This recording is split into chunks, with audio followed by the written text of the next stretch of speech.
नमस्कार दोस्तों, आपका स्वागत है मेरी यूट्यूब पाठशाला में। और आज हम पढ़ने वाले हैं भारत की प्राचीन यूनिवर्सिटीज़, मतलब प्राचीन उच्च शिक्षा संस्थान। तो इन यूनिवर्सिटियों के बारे में जो भी यूजीसी नेट से संबंधित आईएमपी तथ्य हैं व अन्य प्रतियोगी परीक्षाओं जिनके सिलेबस में प्राचीन यूनिवर्सिटियों का उल्लेख है, ये वीडियो काफ़ी महत्वपूर्ण तथ्यों को लेके बनाई गई है। और उम्मीद है कि ये आपके एग्ज़ाम में काफ़ी हेल्पफुल रहेगी। और इस वीडियो में हमने वही तथ्य डाले हैं जो अक्सर यूजीसी नेट के एग्ज़ाम्स, जेआरएफ आदि में फर्स्ट पेपर यूनिट 10 के अंतर्गत पूछे जाते हैं। तो चलिए एक एक करके दोस्तों इनका अध्ययन करते हैं और देखते हैं कि इन यूनिवर्सिटियों में क्या क्या आईएमपी तथ्य हैं।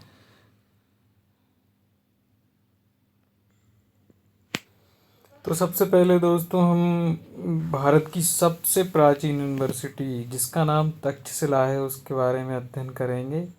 और जैसा कि जो भी अभी ज्ञात यूनिवर्सिटीज़ में है जिसमें तक्षशिला सबसे प्राचीन यूनिवर्सिटी मानी जाती है, जो कि भगवान बुद्ध के समय से भी 200 साल पीछे की यूनिवर्सिटी की स्थापना मानी जाती है। और इस यूनिवर्सिटी के नामकरण में भगवान राम की पौराणिक कथाओं से जुड़ा हुआ है, जिसमें कि भरत श्री राम के भाई भरत के ज्येष्ठ पुत्र तक्ष के नाम पर इस यूनिवर्सिटी का नाम तक्षशिला पड़ा। प्राचीन काल में माना जाता है कि यहाँ पर शिल्प कलाओं का एक गढ़ था जो कि काफ़ी प्रसिद्ध था उस समय। तो उसी समय से इस यूनिवर्सिटी स्टेबलाइज्ड होती आई है। तो ये यूनिवर्सिटी वर्तमान में तो भारत में नहीं है, ये पाकिस्तान में है, रावलपिंडी ज़िले में पाकिस्तान के। तो एक एक करके इस प्राचीन यूनिवर्सिटी के बारे में सभी तथ्यों के बारे में जो कि परीक्षा उपयोगी हैं और प्रीवियस ईयर के क्वेश्चनों को ध्यान में रखकर मैंने इस वीडियो में तथ्यों का समावेश किया है। तो एक एक करके सब पढ़ते हैं। और आपको मेरी आवाज़ धीमी लग रही हो या मैं स्लो पढ़ा रहा हूँ तो आप इसको 2x स्पीड में करके देख सकते हैं। बाकी चलिए शुरू करते हैं। तो तक्षशिला यूनिवर्सिटी में इसका पढ़ते हैं। प्राचीन भारत का सबसे पहला और विश्व की सबसे प्राचीन विश्वविद्यालयों में से एक माना जाता है, जो वर्तमान में पाकिस्तान के पंजाब प्रांत के रावलपिंडी तक्षशिला शहर में स्थित है। और ये इंडस रिवर के किनारे, मतलब सिंधु नदी और झेलम नदी के बीच गांधार देश की राजधानी था तक्षशिला, और ज्ञान का एक वैश्विक केंद्र माना जाता था। तो इसमें आईएमपी फैक्ट ये है कि ये सिंधु नदी के किनारे पे है। पौराणिक, जैसा कि मैंने अभी बताया था कि श्री राम के युग से इसका जुड़ा हुआ है संबंध। तो भरत के पुत्र तक्ष हिंदू महाकाव्य रामायण के अनुसार भगवान श्री राम के अनुज छोटे भाई भरत ने इस नगर की स्थापना की थी, जो कि भरत श्री राम के छोटे भाई थे। तो भरत के जो पुत्र थे तक्ष, तो उनके दो पुत्र थे भरत के, एक तक्ष और एक पुष्कल, जिसमें तक्ष को जो राज्य दिया गया उसके अंतर्गत ये यूनिवर्सिटी तक्षशिला बनी। और एक पुष्कलावती, जो पुष्कल नाम के एक पुत्र थे, उनके नाम पे एक पेशावर के पास एक नगरी बसी। तो इसमें आईएमपी फैक्ट ये है कि ये श्री राम काल में से ही स्टेबलाइज्ड यूनिवर्सिटी है, जो कि भरत के पुत्र तक्ष के नाम पर इसका नाम पड़ा तक्षशिला। तो दो पुत्र थे भरत के, तक्ष और पुष्कल। भरत ने अपने पुत्र तक्ष को इस क्षेत्र का राजा नियुक्त किया था और उन्हीं के नाम पर इस नगर का नाम तक्षशिला पड़ा। तो तक्षशिला का शाब्दिक अर्थ क्या है? तक्ष का शहर या तक्ष की शिला। वहीं दूसरे पुत्र पुष्कल के नाम पर पुष्कलावती वर्तमान पेशावर के पास में है नगरी बसी हुई है। इतिहास और स्थापना, इसकी स्थापना देखते हैं तो इसकी प्राचीनता, इसकी स्थापना लगभग 700 से 800 ईसा पूर्व हुई थी। मतलब ईसवी से भी, ईसा के जन्म से भी 700 से 800 ईस्वी पूर्व हुई थी। लगभग आज से लगभग 3200 साल हो चुके हैं, 3000 साल से अधिक साल इसको हो चुके हैं। भौगोलिक स्थिति, ये प्राचीन भारत के उत्तर पश्चिम क्षेत्र में, आईएमपी फैक्ट है कि भारत के कौन से क्षेत्र में अभी अवस्थित है, तो उत्तर पश्चिम क्षेत्र में स्थित है। वर्तमान में इसके खंडरों को यूनेस्को विश्व धरोहर स्थल का दर्जा प्राप्त है। इसकी खोज किसने करी थी, तो ये भी जानना आवश्यक है कि इसकी खोज अलेक्जेंडर कनिंघम ने की थी।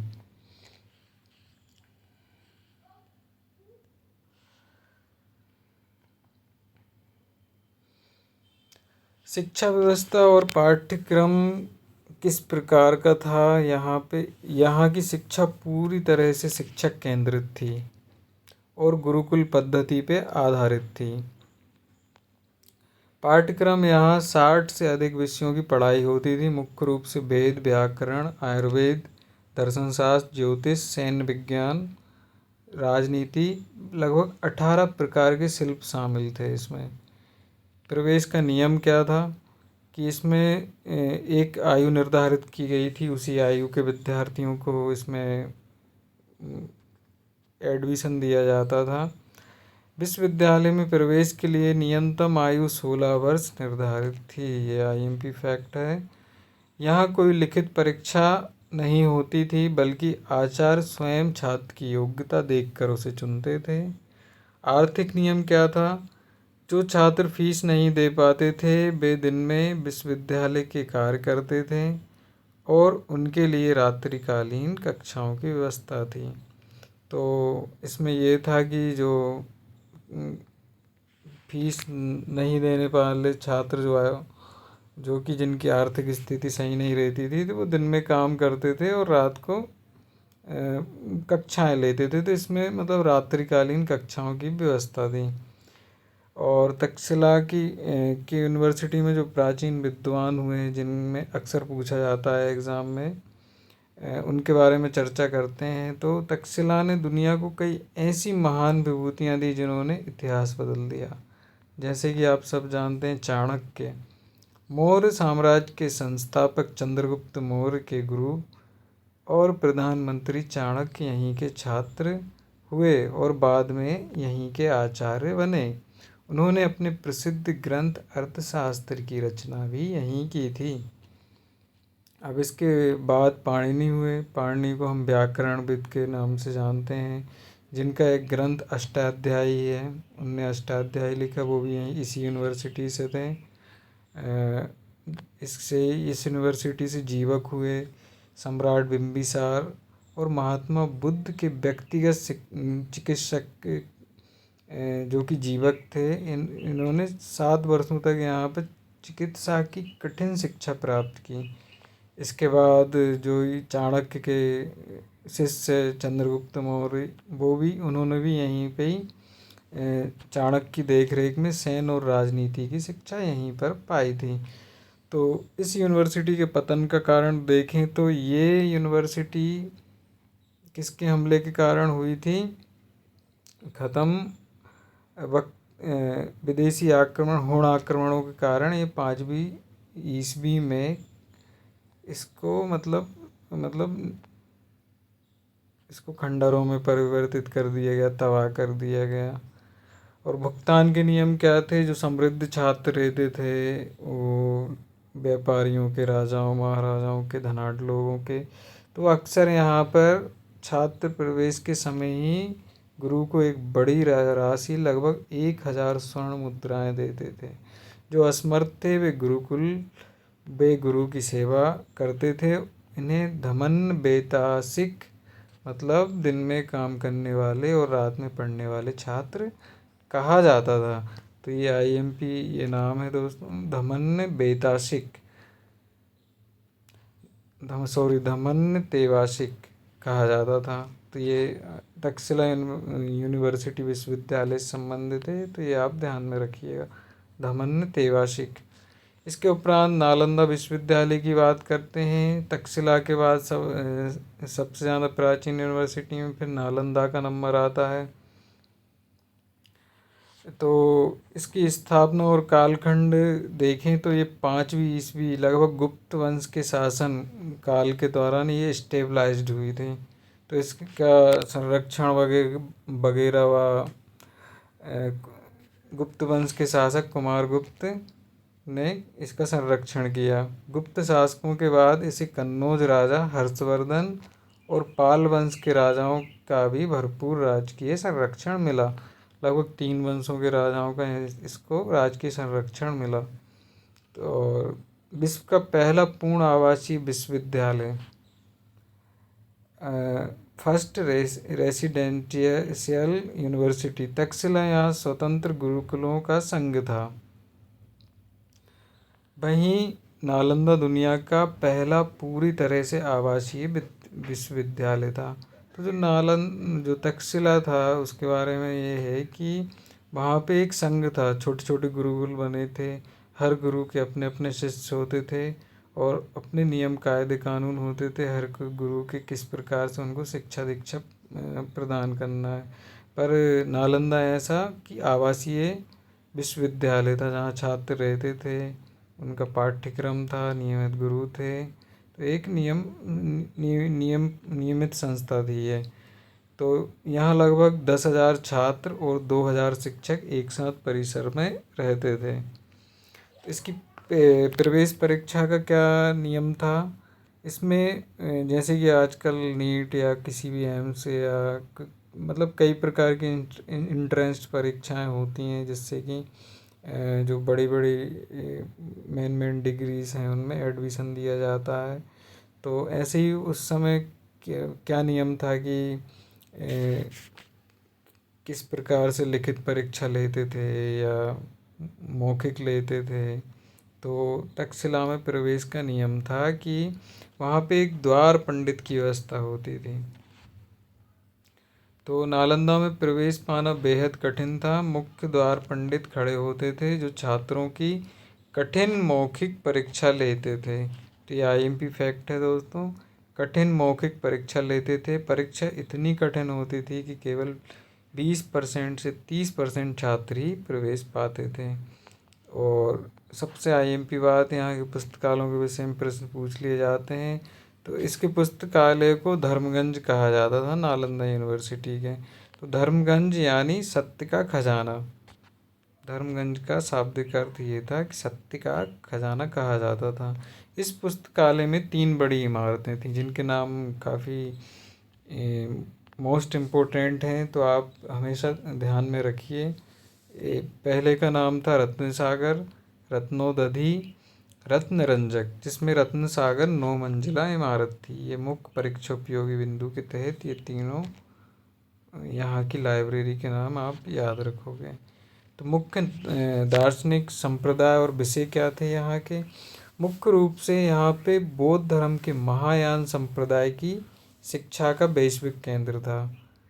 अन्य विषय यहाँ बौद्ध धर्म के अलावा यहाँ वेद, तर्कशास्त्र, संस्कृत व्याकरण, चिकित्सा शास्त्र, गणित, खगोल विज्ञान आदि भी पढ़ाया जाता था। तो ये आईएमपी फैक्ट ये है कि ये बौद्ध धर्म की महायान संप्रदाय से संबंधित नालंदा यूनिवर्सिटी थी। जबकि तक्षशिला यूनिवर्सिटी वैदिक युग से ही स्टेबलाइज्ड थी। तो पहले यहाँ पे वैदिक शिक्षा तक्षशिला में, फिर उसके उपरांत बौद्ध शिक्षा का भी वहाँ पे प्रादुर्भाव हुआ था। तो लेकिन यहाँ नालंदा यूनिवर्सिटी में मुख्य रूप से बौद्ध धर्म की महायान संप्रदाय की शिक्षा का वैश्विक केंद्र माना जाता था नालंदा को। और यहाँ पर यात्रियों के वृत्तांत देखें तो जो कि बाहर माना जाता है कि नालंदा यूनिवर्सिटी में एशिया के कई देशों से यहाँ पर छात्र अध्ययन के लिए आते थे।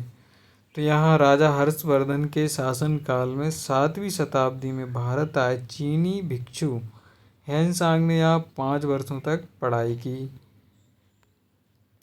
और बाद में यहाँ शिक्षक भी रहे। तो ये ध्यान रखने योग्य बात है कि कौन ऐसे यात्री थे जिन्होंने नालंदा यूनिवर्सिटी में 5 वर्ष तक पढ़ाई की और वो वहाँ के शिक्षक भी रहे। तो ये हेनसांग थे। तो उनके गुरु का नाम सीलभद्र था। हेनसांग के गुरु का नाम क्या था? सीलभद्र था, जो उस समय नालंदा के कुलपति थे। इत्सिंग, इसको इंग्लिश में IT सिंह पढ़ेंगे। हेनसांग के बाद 670 ईस्वी में चीनी यात्री इत्सिंग ने भी नालंदा की यात्रा की और यहाँ के अनुशासन व्यवस्था पर विस्तृत लेख लिखे। और जैसा कि हमने तक्षशिला में अभी वहाँ के आचार्य देखे, चाणक्य, पाणिनि, जीवक और चंद्रगुप्त मौर्य। तो यहाँ के प्रसिद्ध आचार्यों की भी बात कर ली जाए तो आचार्य आर्यभट्ट माना जाता है प्रसिद्ध गणितज्ञ आर्यभट्ट जिन्होंने शून्य की खोज की थी। उन्हीं आर्यभट्ट की बात चल रही है यहाँ पे। 6ठी शताब्दी में इस विश्वविद्यालय में प्रमुख हेड रहे। अन्य विद्वान में नागार्जुन, जो कि शून्यवाद के जनक थे, धर्मपाल, असंग, वसुबंधु, दिगनाथ। इसके विनाश और पतन के कारण क्या थे? नालंदा यूनिवर्सिटी के 12वीं शताब्दी के अंत में तुर्क आक्रांता कुतुबुद्दीन ऐबक के सेनापति मोहम्मद बख्तियार खिलजी ने नालंदा पर आक्रमण किया और उसने यहाँ के भिक्षुओं की हत्या कर दी और पुस्तकालय में आग लगा दी।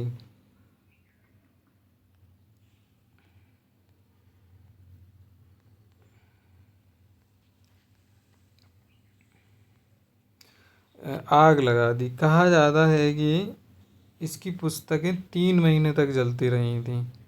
इतना बड़ा पुस्तकालय था, इतने प्राचीन ग्रंथ इन्होंने डिस्ट्रॉय कर दिए। और नालंदा ही नहीं और अनेक अन्य प्राचीन यूनिवर्सिटीज़ थीं जिनको भी बख्तियार खिलजी ने उनके ज्ञान रूपी समुद्र को जला के रख दिया और उनको ध्वस्त कर दिया। तो भारत का ज्ञान ऐसे ही आक्रमणकर्ताओं ने विध्वंस करके रख दिया, जिससे हमें सही जानकारी नहीं मिल पाती और कई चीज़ें जो थी, जो लोगों ने बरसों की मेहनत करके जिनका खोज की थी, वो आज हमें नहीं पता चल पाती। इस प्राचीन आयुर्वेद पद्धति इतनी विकसित थी कि बड़े से बड़े रोगों का उसमें ट्रीटमेंट किया जाता था, लेकिन अभी काफ़ी सीमित मात्रा में ही इन चीज़ों के बारे में पता है। नालंदा के बाद विक्रमशिला यूनिवर्सिटी आती है, जिसकी स्थापना 8वीं शताब्दी के उत्तरार्ध में होती है, जो कि पाल वंश के राजा धर्मपाल ने विक्रमशिला विश्वविद्यालय की स्थापना की थी। ये IMP है। तो ये अभी कहाँ पे स्टेबलाइज्ड है? ये आधुनिक बिहार के भागलपुर जिले के अंतीचक गांव में है।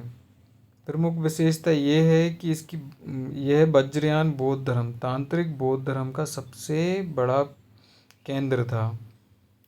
जैसे बौद्ध धर्म में 3 शाखाएं आती हैं, एक महायान, एक हीनयान, एक वज्रयान। तो जिसमें हीनयान को सबसे छोटी शाखा माना जाता है और महायान को एक सामान्य शाखा माना जाता है। इसके बाद वज्रयान को तांत्रिक शाखा माना जाता है। मतलब 3 यान थे, मतलब तीन वाहनों का जिक्र है, जिसमें से वज्रयान का सबसे ज़्यादा स्टेबलाइजेशन विक्रमशिला यूनिवर्सिटी में था। इसमें इसके प्रसिद्ध भिक्षु अतिश दीपांकर हैं। श्रीज्ञान यहाँ के कुलपति थे विक्रमशिला के, जिन्होंने तिब्बत में बौद्ध धर्म फैलाया था। दीपांकर श्रीज्ञान ने तिब्बत में बौद्ध धर्म फैलाया था।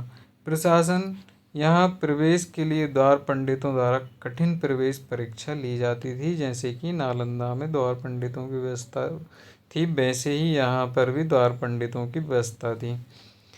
1193 ईस्वी में बख्तियार खिलजी के आक्रमण द्वारा इसे नष्ट कर दिया गया। आप देखते जाएंगे जितनी भी प्राचीन यूनिवर्सिटी हैं, सब पर ही मतलब खिलजी ने आक्रमण किया और उनको ध्वस्त कर दिया। फिर इसके उपरांत आती है पुष्पगिरी विश्वविद्यालय। तो इसका स्थान आधुनिक ओडिशा के जाजपुर और कटक जिलों में है, लगुंडी पहाड़ियों पर।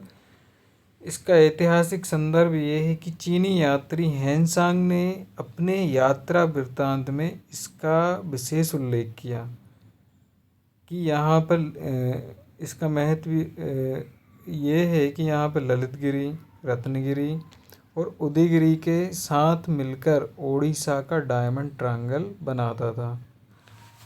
तो डायमंड ट्रायंगल ये आईएमपी मोस्ट है कि डायमंड ट्रायंगल कौन से यूनिवर्सिटी से संबंधित है।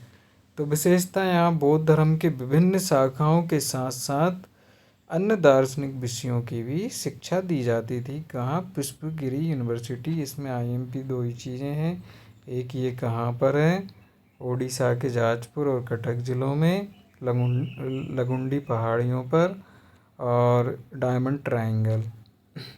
तो पुष्पगिरी यूनिवर्सिटी के बाद आती है ओदंतपुरी विश्वविद्यालय यूनिवर्सिटी। तो इसके संस्थापक थे पाल वंश के राजा गोपाल।